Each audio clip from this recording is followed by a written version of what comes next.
Čau, mīļie! Ļoti mazs video ieraksts ir beigusies trešās nodarbības tiešraide tumšas kursā, un es vēlos mazliet padalīties. Šodien mēs gājām satikties ar savu ēnu. Un cik patiesībā ar katru reizi satiekot šo tumsas daļu, man rāda un caur mani nodod šo informāciju, cik ka var pilnīgi savādāk skatīties uz šo tumsas enerģiju, pilnīgi savādāk var skatīties uz to, kas notiek dzīvē, pilnīgi savādāk var skatīties uz dusmām, bailēm, uz to, ko prāts izdomā, uz to, kā prāts reaģē savā galvā, uz to, kas tiek pienests kā kad šis brīdis, kad cilvēks nonāk krustcelēs un kad viņš nezin, kur iet. Bet patiesībā tieši šajos brīžos, kad nav viegli, tieši šajos brīžos, kad cilvēki noliek uz ceļiem, tad, kad notiek kaut kāds izaicinājums, tad, kad notiek nākošais pakāpiens, uzdevums ir atbrīvot sevi. Un šī atbrīvotība notiek tikai un vienīgi caur patiesību pret sevi, ka tu vairs nebeidz, ka tu saki, kā ir, ka tu vairs neizliecies.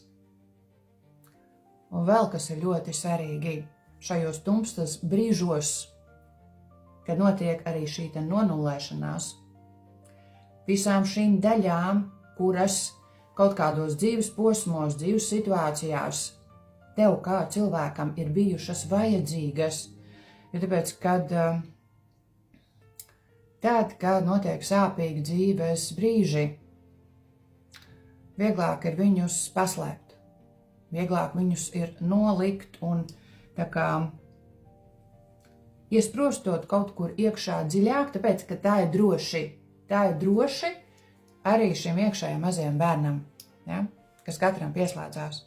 Tik līdz nav atbildes un tik līdz nenotiek patiesība, tas tiek iekšā zemapziņā slāpēts, bet patiesībā.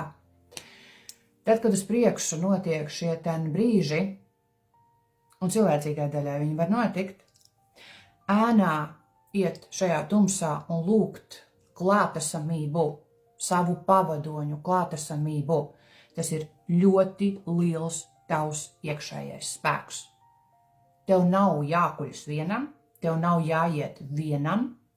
Kā cilvēkam tu vari lūgt dzimtes atbalstu, tu vari lūgt erceņģeļu atbalstu, tu vari lūgt dieviešu vai šo pavadoņu atbalstu, kurus tu nolasi, kurus tu dzirdi, viņi vienmēr atsauksies, viņi vienmēr būs klāt, viņi vienmēr tev rokās iedos lāpu gaismu, lai tu šajos tumsas brīžos atcerētos savu gaismu, un viņa ir šeit.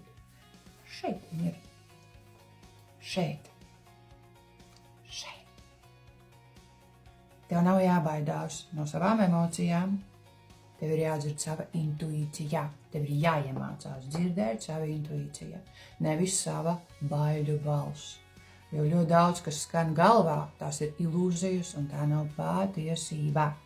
Kāds ir mērķis vienmēr, tad, kad notiek nākošais pakāpiens un kad notiek next level? Skaidrība.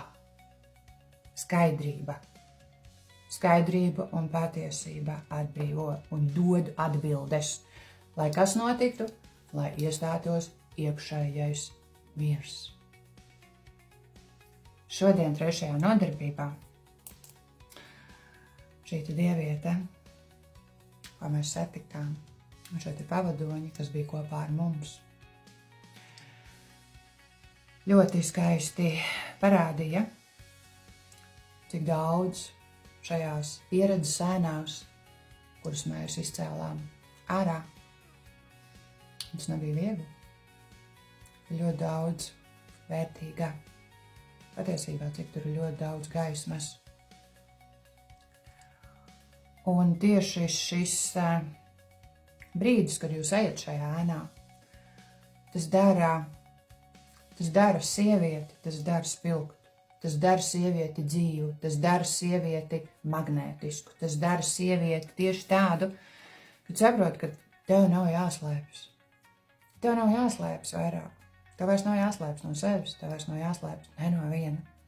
Tev jābūt tieši tādai, kāda tu esi. Un tieši šajā brīdī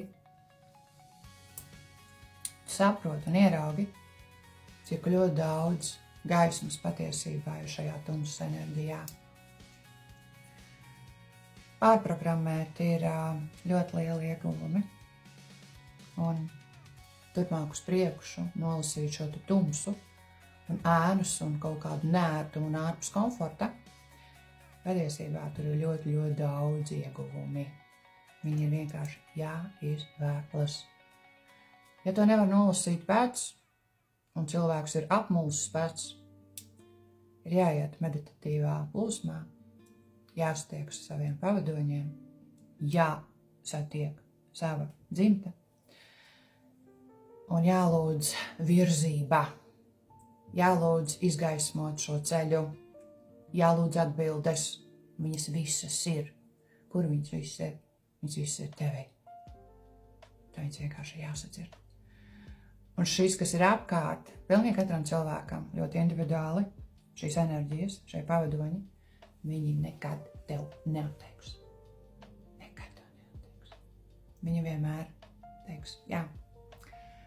Kā es minēju jau vienā iepriekšējā ierakstā, nolūki turpmāk uz priekšu, atbildes turpmāk uz priekšu notiek tikai tad, kad jūs jautājat balsī. Kad nolūki tiek izteikti balsī, nevis rakstot tikai, nevis padomājot. Ja? Tikai šādi katrs pieaug uz priekšu man nodeva, un tikai šādi mēs kaut kādos brīžos nepārnesam to, kas šodien, šajā brīdī ar tevi notiek, uz citiem cilvēkiem, uz citām miedarbībām, uz visu to ārpusē, kur varētu kaut ko, lai tikai kaut kas nav jādara. Ja? Ja tas notiek šodien tavā dzīvē, un tev ir jāpieņem lēmums, tātad tam tā ir jābūt. Tātad šajā brīdī, šajā situācijā, šajā ēnā, ja tāda notiek, ir ļoti daudz atbildes, ir ļoti daudz virzības uz priekšu. Kā es teicu dāmām, tiešraidē tās arī nodod šeit, kas šo sadzirdēs. Vārds tumsa, vārds ēna, vārds kaut kas, kas izsauc psihē, uztverē, kā negatīvu, kā kaut ko, no kā ir jābēg, kā kaut ko noliedzošu, kā nērtu, neparedzamu. Tas tā vairs nav. Tas tā vairs nav. Saproti, ka gan gaisma tev palīdz, gan tums tev palīdz. Un tajā visā nav jāizliekās. Ja tāpēc, ka patiesībā pilnīgi katrā cilvēkā ir gaismas puse, un pilnīgi katrā cilvēkā ir tumsas puse. Jums ir tikai un vienīgi jāiemācās, kā maksimāli izmantot šo pusi, un kā maksimāli izmantot šo pusi. Un viss notiek. Un garšīgi notiek. Un dzīvi notiek. Un patiesi notiek. Paldies! To es vēlējos jums nodot šajā mazajā vēstījumā. Es ticu, ka jūs paņemsiet pašu vērtīgāk.